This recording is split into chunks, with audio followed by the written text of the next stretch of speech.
welcome back to my channel. My name is Ayelet. I'm the mother of a 2-year-old and a 4-month-old. We practice Montessori at home, and on this channel I share about our Montessori home, respectful parenting, motherhood in general, and all sorts of things like that. So today I'm going to be sharing about how to do a Montessori shelf rotation. So you see I have an empty shelf here. I actually basically never have an empty shelf because what I usually do is I rotate out a few items at a time. I'm going to talk about that, but right now we just moved, so we have an empty shelf. So I thought that would be a good time to take you along on my thought process as I do a shelf rotation. So my son is 26 months, but I do want to note, I don't mean for this to be a what to put out for a 26-month-old. I will link everything down below, all of the links, but I'm more doing this video as a way to show how I think through setting up a shelf for my son. And sort of it's all really about following your own child, so follow their interests. Your child might be more advanced on certain things and might be less advanced on certain things. So just, you want to really observe your own child and what is interesting to them. I'm going to show a continent thing, for example, and that's just, he loves continents. So, and he loves puzzles and all of those things. So I'm really going on what he is interested in and where he is. So again, keep that in mind, that this is not about how to set up a shelf for a 26-month-old. He just, as I said, he just turned 26 months. This is how to set up a Montessori shelf, regardless of your child's age, and you want to just observe your child for what is most engaging to them. So here we go. We're going to start out in the shelf rotation. So a few things before I begin. The shelf is a very important part of the Montessori philosophy in terms of presentation of toys or materials for a child. So in a Montessori classroom, this is really important, but those of us who practice Montessori at home generally will use a shelf at home too. This is, instead of doing sort of a toy bin where all the toys are in a bin, you have to sort of dig through them, or big bins where things tend to get dumped. So having things displayed on a shelf can make it a lot easier for a child to see all of their options and to actually choose a material. So this is our shelf, and this shelf is the main shelf we have right now for my son who's 2. So we are working on getting some more shelving, and I think this one, which is in our living room, is eventually going to become open-ended toys. But for right now, this is going to be more Montessori aligned, close-ended toys mostly. So that's what's going here. He has some open-ended toys right now up in his bedroom. And as I said, I think this living room shelf is going to become open-ended, and we have a playroom. It's eventually going to become a homeschool room, and that will have some of our close-ended toys. But for now, we are going to start here. So something to know about the shelf is generally in Montessori, you start left to right. That prepares a child for reading. And if you're in a language, it's left to right. We also do Hebrew at home.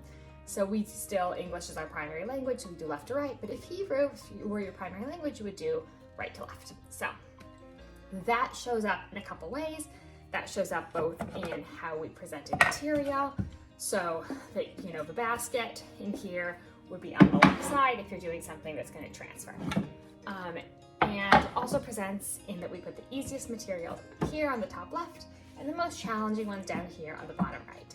That's not always super exact because, of course, it's hard to necessarily know what material is going to be the most challenging for your child if you have a bunch of different types of things. But that's generally what we keep in mind. So I have a whole bunch of baskets and trays here, which are really important for organizing and displaying those materials. So I just grabbed all of my baskets and trays. I keep them in, there's some built-in cabinets in our living room. I keep them there. So I just grabbed them all because I thought that would be easier to do this with you. So one thing, as I mentioned, I don't ever really, I have never rotated the whole shelf. And the reason is that would mean that my child has sort of lost interest in everything all at once. And also I don't like to overwhelm with so many new choices at once. So this is an empty shelf, but some of these things he has been playing with in our old place. So that's something to keep in mind. So we're gonna start out, I have these. So I only have 2 here right now. These are very easy for him. It's just simply matching with these cards. He finds them incredibly easy. However, the reason they're on a shelf, even though this is very simple for him, is we are going to Australia and Asia, and he's very interested in these places right now. He's very interested in this material and in learning about all the animals. So even though he can match them very easily, he doesn't necessarily know all the animals, and so we are working on learning them and learning the language around them. And he loves continents. So these are Montessori continent cards. So you'll see Australia is brown, Asia is yellow, and you will see that throughout on Montessori materials around continents. So we have a large map puzzle, which is not going to fit on the shelf, but I'm probably going to have it also accessible for him. But it has the same color scheme, and here the animals have the same color scheme around them, for which are Asia and which are Australia. And this just goes throughout the whole geography curriculum in Montessori. So that's what's going on here, is this is just some simple matching, and we will also be talking about the animals, we'll be talking about what he sees, and all of that. So I think I'm gonna put the cards in here. I don't have a great, ideally I would have a little basket to put the cards in. I think I'm just gonna put them in this tray, within this tray, to keep them a bit organized. And that's going to go up here on the top shelf, because that is quite easy for him at this point. So what I would say is our next easiest I'm going to do. And also with that, something sort of to keep in mind is I try to do a mix of different things. So a mix of difficulty. So again, I want some easy things he's going to be really confident on. And these might be things that he's had out for a while, but they also just might be something that we had out previously and we're bringing back out. So these are some easier materials, and I always want some easier materials for him to have on the shelf, as well as some more challenging ones. And I also want to work on a variety of skills at a time. So I want to work on, this is some geography stuff, also matching.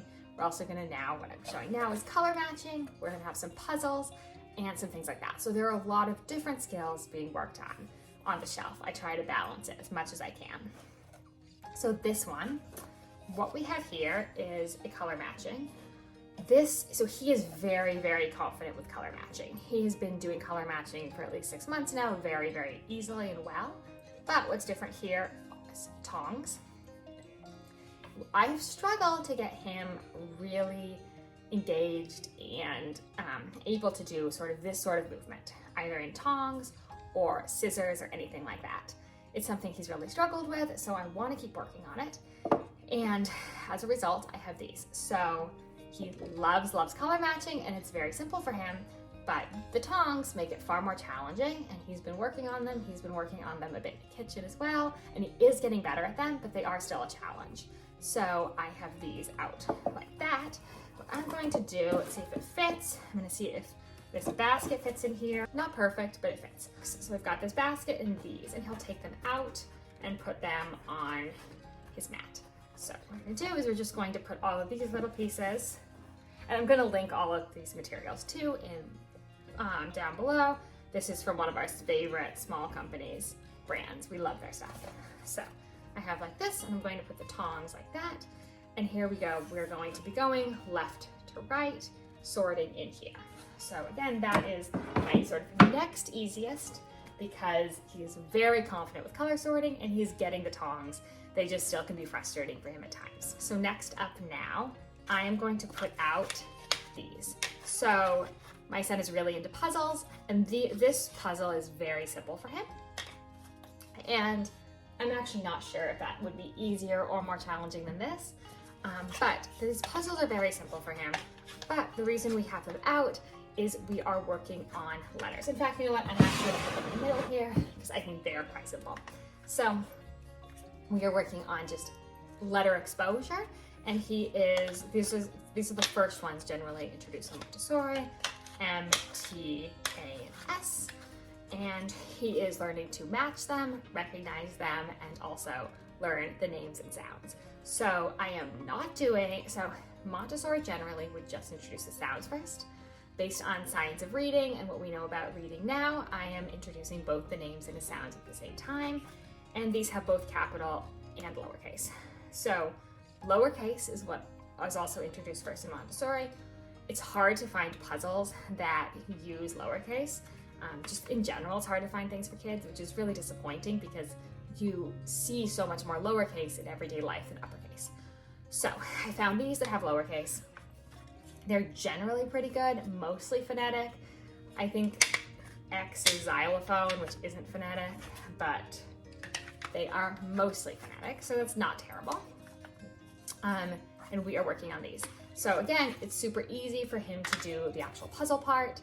And if I'm there with him, I'll go, I'll say the name of the letter and the sound, or I will do it with him. And sometimes he very much knows some of the sounds and names in the alphabet. So I'm just having these out like this, and I have the little letters in here. So those are gonna be next to it. I'm gonna slide this in right here. Perfect. So now we're going to the bottom, and these are going to be more challenging materials. So I have this puzzle. This was out in the old place, and it is still here. He is gaining confidence on it and can do it independently now, but often still asks for help. So this is a 12-piece puzzle with fire engine. Melissa and Di. It's a great puzzle, but it has been challenging for him, and he is really starting to get it now. So that's going to go down here in just this little basket. So next up is another puzzle. My son loves puzzles, and this one is a bit different. So here, he's been using this one. So I know where these go. Here, this, that, and then the more challenging part is managing this top. So that's something he's been working on. It's still very challenging for him, so I'm going to put that out. And I'm just I don't have a tray that fits this well, so I'm just going to put these, maybe actually, if I could find a tray. Oh, actually, I do have a tray that works. I have a tray that works here, and we're just going to put this like this, and these in here. So I wanted to actually address one thing on this, and it's going to be relevant in the next thing I'm introducing. So you may have heard that in Montessori, often works are presented undone. And this is something that's talked a lot about on social media, and it's interesting because it's not purely true, though it is a method of presenting materials, but that's not always how a material will be presented in Montessori. So what it really comes down to is observing your child. That's what Montessori is all about. So observe your child and what the material is. Here, I think presenting undone, so with the pieces next to it as opposed to on top of it, will be more enticing for my son. However, I don't always do that. So when he was younger and the activity was a puzzle, and he was more interested in pincer grasp, taking out the piece, then I would present it done on the shelf. So that's something that you just want to observe. How is your child playing with this? Are they playing with it? If they're engaging with it one way, then there's no reason to switch it to be more Montessori. But we just want to present him in a way that is engaging to the child. So undone is how I'm doing that one, which takes me to the last thing I'm putting on the shelf, which are these stackers. And so these are more challenging. Obviously, that one comes off easily, but they have to be really finagled to get on and off, because this one's a better example. You have to turn it like that. So that is a way more challenging material, and he has not had it introduced yet. So I think for this one, I'm going to present it done, and I'm going to observe how he plays with it, and if he is engaged and playing with it and putting it back, awesome. If I find he's not really engaging with it and isn't getting it, I might do it the other way and see what he does if it's in a basket next to it. So I'm going to put this down here, and again, that is a material he has never seen before. So this is new, but fairly probably simple for him. This one is new and more challenging. This is semi-new. This one I think I presented for like one day, so it's pretty new.